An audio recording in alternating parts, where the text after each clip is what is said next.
day to you folks, and welcome to this week's edition of Transformer of the Week, where I'm going to be looking at this guy. This is Mastermind Creations Spartan, also known as Impactor. And no, you're not tripping balls. This is the first ever Transformer to have 2 consecutive weeks as Transformer of the Week, because I like this guy that much. And I've shown you around the toy last week, so you can watch that if you look back in my channel. But what I'm really going to do today is going to be more of a discussion, more of a talk about grails, about my road to Impactor, about third-party toys, about toy design in general in Transformers. Yeah.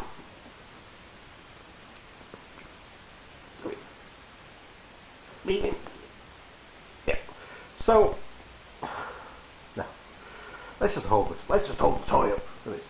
Yeah, so that wasted some time. No more time wasted. No editing here. So, yeah. Impactor has been kind of my grail, mostly my grail in Transformers for a long, long time. Let's say started in 1986.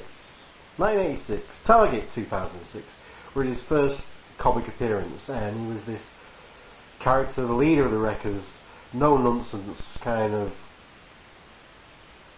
tough guy, really kind of inspiring character who, you know, there was Operation Volcano. Ultra Magnus was supposed to be there, but he was on Earth because Optimus Prime was missing. But Project Volcano was kind of this plan to defeat some of the top Decepticons, lure them into a trap and be a bit of a meat grinder, sort of like really kind of pull one over on the Decepticons who had dominance over Cybertron at that time. And Impactor kind of was leading that mission. Emma Exeron, I can't remember if I'm pronouncing his name right, was, you know, there was kind of the bait. And what happened is the Decepticons got called up last minute and abandoned that mission, so they didn't turn up. But what did turn up, one lone Decepticon turned up. They were planning on having, you know, meat grinder against several, so one lone Decepticon gunman came in and took a pot shot to assassinate Exeron, and selflessly Impactor jumped in the way. Spoilers, by the way, if you've not read a comic from 1986, and sacrificed himself and died. So, you know, it was kind of like this hero's death, and it really made an impact on me reading comics as a kid, because, you know, it was quite a powerful moment in that comic book, and obviously because something that, you know, never happened in the type of thing that happened in the Transformers cartoon, and it really kind of inspired that character. And there was no toy in Impactor. Impactor was a comic book only character, and there was always some wazzick at school or whatever who, you know, had been to Japan or America or something, or someone they knew had, and they'd seen an Impactor toy, but there was never a toy. There was never a toy of this guy, which was a shame. So, you know, he had a second appearance in the comic as a zombie, a mind-controlled zombie by a renegade Autobot Flame, and again he sacrificed his own life to save Exeron again and some of the other Wreckers. So, you know, double sacrifice, and I think that was really sort of like cemented this character in my mind as a character from Transformers that I really wanted. So then there was silence forever. This toy never surfaced, never got reused, never got came out. There was hope when Darkmount was released, who was comic book Straxus. It was like, oh, they are doing comic book guys, hopefully we'll get to Impactor eventually. And then this came out, last Stand of the Wreckers, and again Impactor was in comic books, and it was brilliant, it was glorious. And this is when also the time when the third-party market was starting to surface and starting to make more and more of their own toys rather than just add-on kits and stuff like that.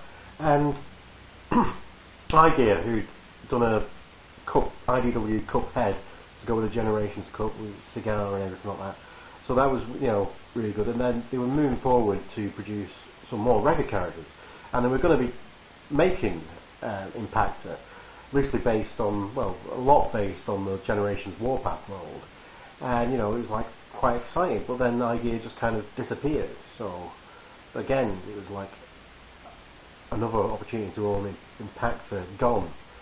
And then Hasbro released one. Hasbro did the first ever Impactor. It was a remold of the Fall of Cybertron Onslaught, and it just didn't tick the boxes. The colours weren't right, and it wasn't a very good mould to start with.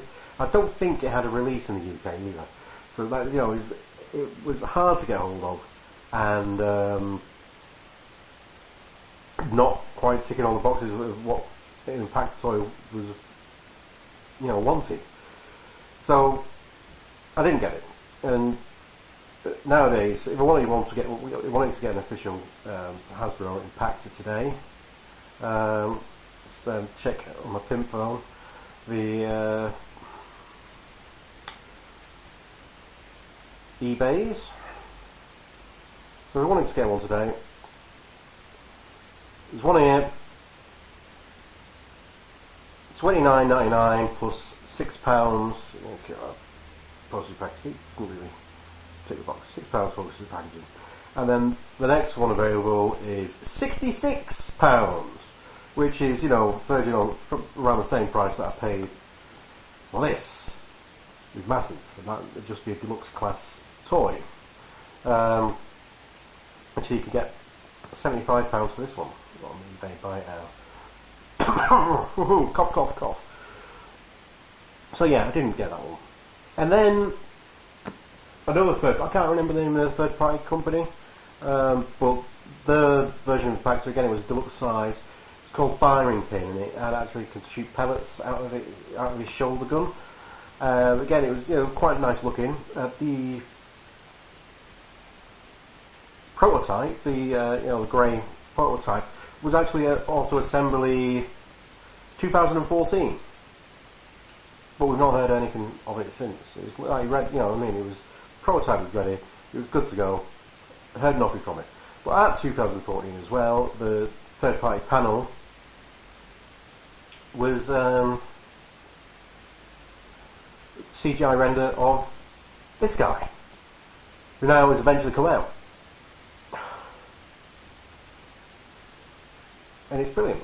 There's like 30 years of expectation heaped upon his broad shoulders, and he fits them. He fills them for me. I am utterly impressed with this. I just can't. It's just playing with it all the time. It's just absolutely just a joy to behold. And yeah, there's going to be the Collectors Club. I'm going to also be doing an Impactor.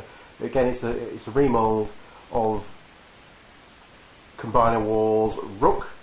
So deluxe class, looks amazing. The Fun Pub had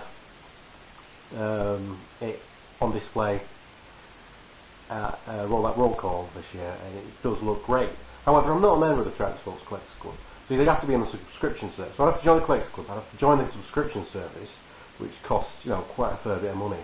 So to get that toy, it cost me a hell of a lot more than it would here. I could always get it off someone who is on the subscription service and didn't want the toy. Again, buying it, and people think the third party toy companies are a bit dodgy. Second-hand Transformers. Buying second-hand Transformers is ridiculous. People put ridiculous prices on them, and people buy them, and none of that money's gone to Hasbro. It's not the initial outlay about how much it costs, at retail or whatever, goes to Hasbro. But the second-hand, second-hand Transformers market, a hell of a lot more rip-off merchants than people think that the third-party market is. This is a decent toy. It costs quite a bit of money, but there's a lot of work's gone into this. It's a limited run. It's not.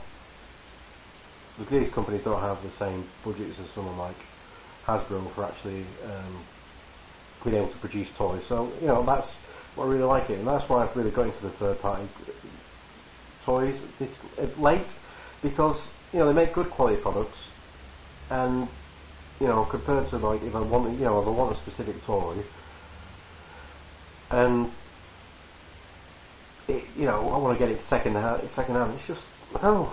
I'd rather wait till someone else makes another stab at it and makes a decent one, and pay that money than paying some of the prices that you pay for second-hand toys, quite frankly. Right, so yeah, that is him. And you know, I just really like this design. I mean, it is, you can see that. That is pretty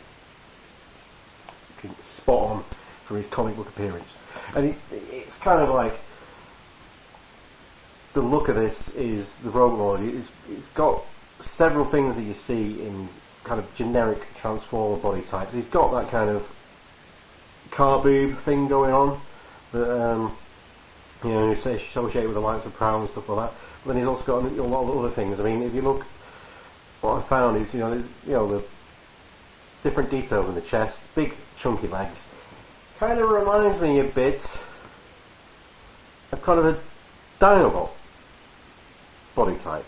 I mean, I was thinking about Transformers that I'm looking forward to, and I was looking back at the classic, you know, G1 Skull Cruncher, and that's when it hit me. I mean, look at these two. I mean, if you put pink and green on this toy, he would go as a Cybertronian mode Skull Cruncher just so easily. You could, or you could, you know, paint him greys and reds, and you could make a Cybertronian Dinobot very easily. I mean, what I especially like is, you know, you've got your crocodile hands there.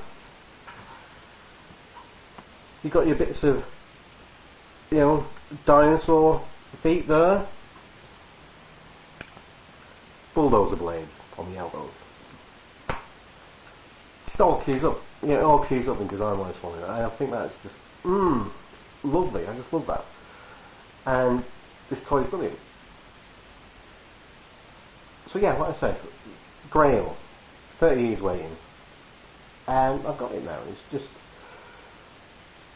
It's brilliant, but it's also kind of like, I'm never going to get the same hit of new toy joy out of any other character collecting Transformers ever again. So this is kind of like the high point of my Transformers collecting days, and everything else, there's stuff I'm looking forward to, but there's nothing that's going to hit this same euphoria as finally getting this toy. So it's kind of sad in a way, because this is the high point of my Transformer collecting, and nothing's ever going to touch that again.